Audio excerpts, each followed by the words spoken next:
Sparrow. इस कहानी की शुरुआत होती है मॉडर्न रशिया से, जहां पर हमें डोमिनिका नाम की एक लड़की को दिखाया जाता है। डोमिनिका एक बैले डांसर है। दरअसल उसे किसी भी कीमत पर पैसे कमाने होंगे, क्योंकि उसकी मॉम हमेशा बीमार रहती है। उनके इलाज के लिए हमेशा उसे पैसों की जरूरत होती है।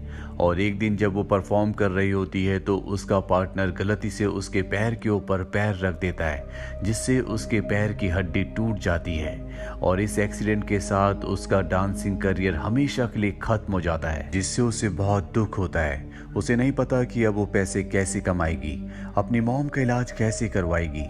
कुछ महीने बीत जाते हैं और उसका पैर ठीक हो जाता है। एक दिन उसके अंकल, जिनका नाम इवान होता है, वो उसके पास आते हैं। दरअसल ये रशिया की सीक्रेट एजेंसी में डायरेक्टर हैं। वो डोमिनिका को कहते हैं कि मुझे तुम्हारी मदद की जरूरत है, तुम मेरे साथ काम करो। पर डोमिनिका साफ साफ मना कर देती है। उसके अंकल उसे बताते हैं कि तुम्हारे पैर का एक्सीडेंट हुआ नहीं था, बल्कि जानबूझकर तुम्हारे पैर की हड्डी को तोड़ा गया था, और जिसने ये किया था वो तुम्हारी दोस्त है। उसने ऐसा इसलिए किया ताकि वो डांसिंग में तुम्हारी जगह ले सके। ये सुनकर डोमिनिका को बहुत दुख होता, बहुत गुस्सा आता है, और वो अपनी दोस्त के घर जाती है और उसे बुरी तरह से मारती है। इसके बाद एक बार फिर से वो अपने अंकल इवान से मिलती है और उनसे पूछती है कि मुझे क्या करना होगा।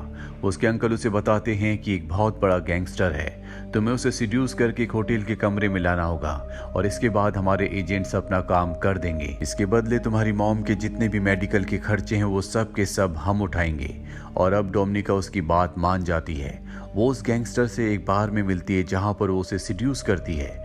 इसके बाद वो गैंगस्टर उसे होटल के एक कमरे में ले जाता है, पर यहाँ पर इस वक्त तक कोई भी नहीं पहुंचा होता। इसीलिए वो आदमी उसकी जबरदस्ती इज्जत लूट लेता है, जिससे डोमिनिका को बहुत दुख होता है, क्योंकि उसे सिर्फ उस आदमी को सिड्यूस करना था। अब यहाँ पर एजेंट आ जाते हैं और उस गैंगस्टर को मार देते हैं, पर डोमिनिका इस बात से टूट गई है। वो अपने अंकल के पास जाती है और कहती है कि आज के बाद मैं ये काम कभी नहीं करूंगी। उसके अंकल को इस बात से कोई फर्क नहीं पड़ता कि उसकी इज्जत लुट चुकी है।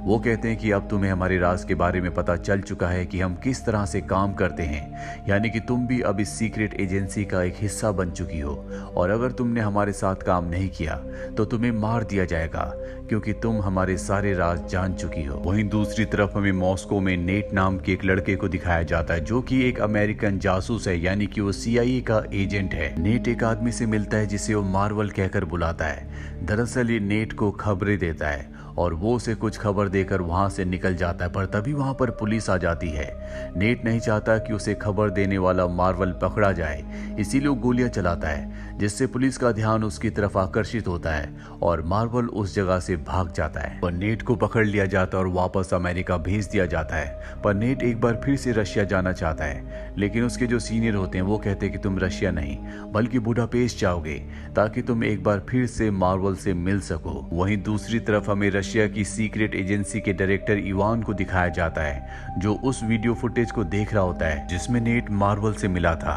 और उसे देखकर उसे समझ में आ जाता है कि मार्वल एक रशियन सीक्रेट एजेंसी का ही मेंबर है, जो इस वक्त बुडापेस्ट में है। और अब इवान किसी भी कीमत पर उसे मारने के लिए किसी स्पाई को, यानी कि जासूस को भेजना चाहता है। वो डोमिनिका के पास जाता है और उसे कहता है कि तुम्हें बुडापेस्ट जाकर मेरा एक काम करना होगा, और सबसे पहले तुम्हें इसके लिए ट्रेनिंग लेनी होगी। और इसके बाद उसे एक स्पाई स्कूल में भेजा जाता है, जहाँ की ट्रेनिंग बहुत ही खतरनाक, बहुत ही मुश्किल होती है, लेकिन जल्दी वो इस ट्रेनिंग को पूरा कर लेती है। और इसके बाद डोमिनिका को बुडापेस्ट के लिए रवाना कर दिया जाता है, जहाँ पहुंचने के बाद सबसे पहले उसे नेट का विश्वास जीतना होगा, ताकि उसके जरिए वो किसी भी कीमत पर मार्वल तक पहुंच सके। दरअसल मार्वल का चेहरा कोई भी नहीं जानता, किसी को नहीं पता कि वो कैसा दिखता है, सिर्फ नेट ही एक तरीका है जिसके जरिए मार्वल तक पहुंचा जा सकता है। और अब डोमिनिका बुडापेस्ट पहुंच जाती है, जहां पर वो अपनी एक साथी एजेंट के साथ रहती है। साथ ही अब वो नेट का पीछा करना शुरू कर देती है। वो उस स्विमिंग क्लब को भी ज्वाइन कर लेती है जहां पर नेट रोज आता है। डोमिनिका बार बार उसके सामने से जानबूझकर निकलती है ताकि वो उसे देखे। डोमिनिका बहुत ही सुंदर है, इसीलिए नेट भी उसे देखना शुरू कर देता है। और एक दिन जब वो सड़क पर उसके कम अक्रॉस होती है तो वो उससे बात करता है। नेट को कहीं न कहीं डोमिनिका के ऊपर शक है। डोमिनिका जब अगले दिन स्विमिंग क्लब जाती है तो देखती है कि वहां पर उसका ID कार्ड नहीं है। दरअसल नेट उसका ID कार्ड निकाल कर अपने साथ ले गया होता है और अब उसे पता चल जाता है कि वो एक रशियन स्पाई है, लेकिन फिर भी वो बार बार उससे मिलता है। हालांकि अब उसे पता है कि डोमिनिका उससे बार बार इसीलिए मिलती है ताकि वो मार्वल के बारे में इंफॉर्मेशन निकाल सके। वहीं डोमिनिका जब एक दिन अपने घर पर जाती है तो उसकी जो उसके साथ फ्लैटमेट होती है, जो खुद भी एक स्पाई है, वो घर पर नहीं होती। और जब वो घर की तलाशी लेती है तो उसे पता चलता है कि उसकी जो साथी है वो किसी अमेरिकन स्पाई से मिलने वाली है, जिसे वो कुछ इन्फॉर्मेशन देगी और उस इन्फॉर्मेशन के बदले उसे पैसे मिलेंगे। डोमिनिका समझ जाती है कि उसे भी उसी की तरह एक मिशन दिया गया है। अब डोमिनिका अपने काम को पूरा नहीं कर पाती, उसे मार्वल के बारे में कुछ भी पता नहीं लगता। इसीलिए इवान यहाँ पर आता और उससे पूछता है कि तुम्हारा काम इतना स्लो क्यों चल रहा है, अगर ऐसे चलता रहा तो तुम्हें मार दिया जाएगा। वो कह देती कि मेरे काम स्लो चलने का कारण ये है कि मैं अपने साथी एजेंट के साथ उसके मिशन पर काम कर रही हूँ।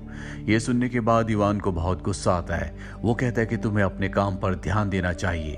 और जब डोमिनिका अपने घर पर नहीं होती तभी वहां पर एक दूसरा रशियन एजेंट आता है जो डोमिनिका की रूममेट फ्लैटमेट को मार देता है, क्योंकि उसने अपने सीक्रेट मिशन को डोमिनिका के साथ शेयर किया था।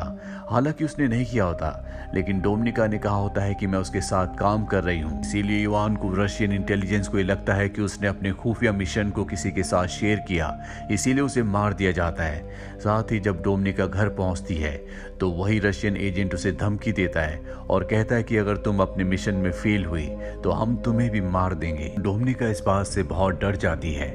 वो नेट से मिलने उसके फ्लैट पर जाती है, जहां पर नेट उसे बताता है कि मुझे पता है कि तुम एक रशियन जासूस हो। डोमिनिका बताती है कि मुझे अपनी और अपनी मॉम की जान बचाने के लिए रशियन जासूस बनना पड़ा। नेट उसे कहता है कि मैं तुम्हारी और तुम्हारी मॉम की सुरक्षा की गारंटी लेता हूँ, लेकिन तुम्हें डबल एजेंट बनना होगा, यानी कि तुम्हें हमारे लिए काम करना होगा। और उसकी बात वो मान जाती है, जिसके बाद ये एक दूसरे के बहुत करीब आ जाते हैं। और अगली सुबह जब वो नेट के घर से निकलती है तो उसके पास उसका एक गिलास भी होता है जिसमें नेट के फिंगरप्रिंट्स हैं। वही नेट एक बार फिर से मार्बल से मिलता है। मार्बल उसे आगाह करता है कि तुम्हें डोमिनिका से दूर रहना होगा, क्योंकि वो एक रशियन जासूस है, वो तुम्हारे लिए बहुत बड़ा खतरा बन सकती है। लेकिन नेट उसकी बात नहीं मानता और उसे अपने साथियों से भी मिलवाता है, जहां पर डोमिनिका कहती है कि मैं तुम्हारे लिए काम करूंगी, लेकिन इसके बदले तुम्हें मुझे $30,000 देने होंगे। अमेरिकन एजेंट्स पूछते हैं लेकिन हम ऐसा क्यों करेंगे? वो कहती है क्योंकि मैं तुम्हारी मदद कर सकती हूँ। जिस लड़की के साथ मैं रहती थी वो एक रशियन एजेंट थी। उसे एक मिशन दिया गया था, जिस मिशन के तहत उसे यूएस सेनेटर की चीफ स्टाफ से मिलना था, जो उसे अमेरिका के बारे में बहुत सारी इंफॉर्मेशन देने वाली थी, पर उसकी अब मृत्यु हो चुकी है और वो मिशन अब मुझे दिया गया है। मैं तुम्हारी इसमें मदद कर सकती हूँ। ये सुनने के बाद वो उसे पैसे देने के लिए राजी हो जाते हैं। और अब डोमिनिका सेनेटर की चीफ स्टाफ से मिलती है, जो उसे डिस्क देती है। दरअसल डोमिनिका की और सेनेटर की चीफ स्टाफ के ऊपर यहाँ पर रशियन के साथ साथ अमेरिकन जासूस भी नजर रख रहे होते हैं। डोमिनिका ने जो डिस्क ली होती है वो किसी तरह से उसे बदल देती है और नेट तक पहुंचा देती है।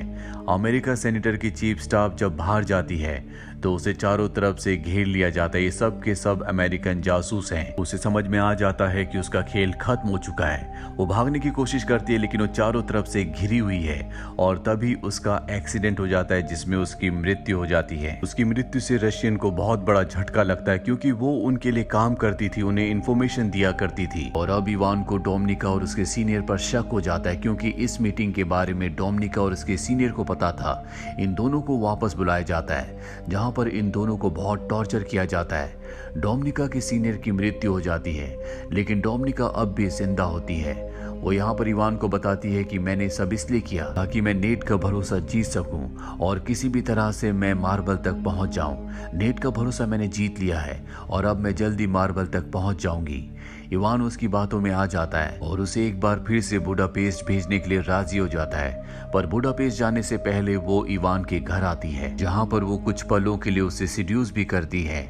इवान को उस पर शक है, इसीलिए बुडापेस्ट वो उसके पीछे एक और जासूस को भेजता है। डोमिनिका बुडापेस्ट पहुंचने के बाद सबसे पहले नेट से मिलती है। नेट उसे देखकर बहुत खुश होता है, अपने गले से लगा लेता है और वो नेट को सब कुछ बता देती है। नेट अब भी उसे मार्बल के बारे में कुछ नहीं बताता, लेकिन वो उसे बहुत पसंद करता है, इसीलिए एक बार फिर से ये एक दूसरे के करीब आ जाते हैं। ये दोनों के दोनों सो जाते हैं, पर जब डोमिनिका की नींद खुलती है तो वो देखती है कि उसके सामने वही एजेंट है जिसे डोमिनिका के पीछे रशिया से भेजा गया था और उसने नेट को पकड़ा हुआ होता। वो किसी भी कीमत पर मार्बल का असली नाम और उसकी पहचान उससे जानना चाहता है, पर नेट उसे नहीं बता रहा होता। इसके बाद डोमिनिका भी नेट को मारने लगती है और उससे मार्बल का असली नाम पूछती है, लेकिन उसे टॉर्चर करते करते अचानक से वो रशियन जासूस के ऊपर हमला करके उसी को मार देती है। इसके चलते दोनों के दोनों घायल हो जाते हैं और डोमिनिका और नेट दोनों के दोनों हॉस्पिटल में होते हैं, जहाँ पर रशिया के जनरल जो कि इवान के सीनियर होते हैं, डोमिनिका जिन्हें पहले से जानती है, वो डोमिनिका से मिलने के लिए आते हैं और कहते हैं कि मुझे पता है कि नेट ने तुम्हें मार्बल का असली नाम नहीं बताया और जिस जासूस को हमने तुम्हारे पीछे भेजा था उसे तुमने ही मारा है और बहुत सारी ऐसी बातें हैं जो तुमने हमसे यानी कि रशिया से छुपाई है। डोमिनिका साफ साफ मना कर देती है। जनरल कहते हैं कि तुम्हें मुझसे डरने की जरूरत नहीं है। जिस मार्बल की तुम्हें तलाश है, जिसे नेट बचाने की कोशिश कर रहा है, वो और कोई नहीं बल्कि मैं हूँ। मैं रशिया के लिए पहले बहुत ईमानदार था। एक दिन मेरी पत्नी बहुत ज्यादा बीमार थी। एक अमेरिकन डॉक्टर था जो मेरी पत्नी को बचा सकता था, लेकिन मुझे इसके लिए अलाउ नहीं किया गया।